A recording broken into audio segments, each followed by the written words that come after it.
Welcome, we're beginning a new topic about circular functions. And before we dive into the notes, I just want to go through this little PowerPoint here to kind of give us some bearings as to what exactly circular functions are and what we'll be learning about in this topic. So sit back, relax, you don't have to write anything down. I just want to work through this PowerPoint with you.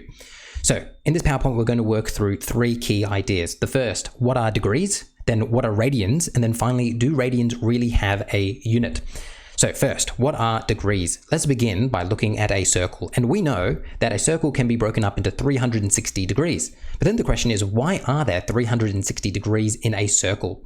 And some reasons people may give for this, maybe, the Babylonians, who are these ancient people who lived thousands of years ago, really liked the number 60, and therefore we use 360 because it's a multiple of 60. Or another reason might be that it takes the Earth 360 days, so, about 360 days to orbit the sun.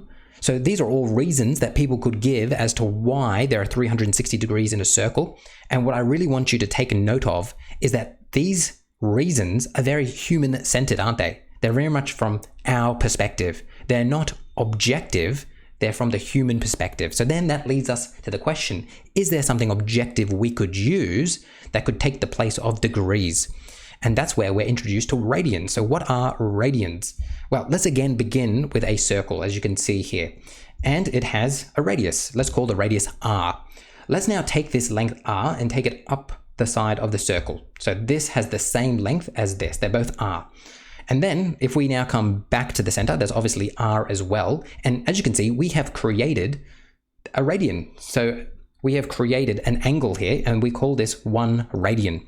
So 1 radian is the angle subtended at the center of a circle by an arc that is equal in length to the radius of the circle. So hopefully this picture makes sense out of this definition here, but that's what a radian is.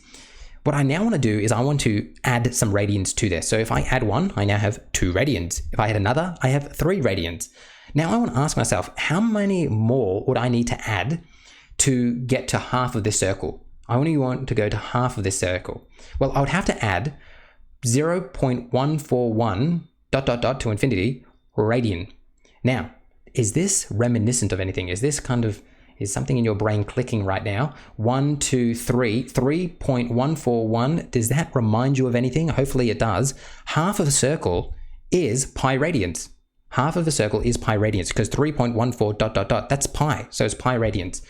Half of a circle is pi radian, which means a full circle is 2 pi radians. So we have another way of determining the angle of a circle as opposed to degree nows. So we could say that we have 360 degrees or 2 pi radian, same thing. Just to finish us off here, I want to talk about, do radians really have a unit? Now, you will sometimes see them with a unit. Sometimes you'll see, for instance, pi radians or pi rad. So rad here would be our unit. Or another unit that you might see that represents radians is the superscript c. That comes across sometimes, but most of the time, and in everything that we're going to be doing, we're not going to be using any units at all. We're just going to say pi, for instance. When we want to say 180 degrees, it's just going to be pi radians, but we don't write down any units there. So we don't really use units when we're dealing with radians. And the reason why that's the case is because the radian measure is the ratio of length.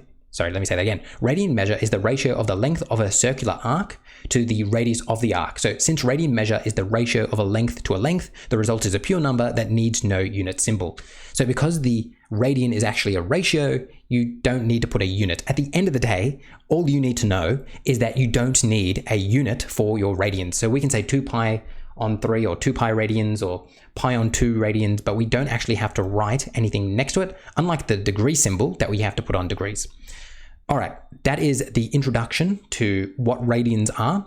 Hopefully you have found this useful and just have a bit of a bearing now to what it means when we say radians and degrees.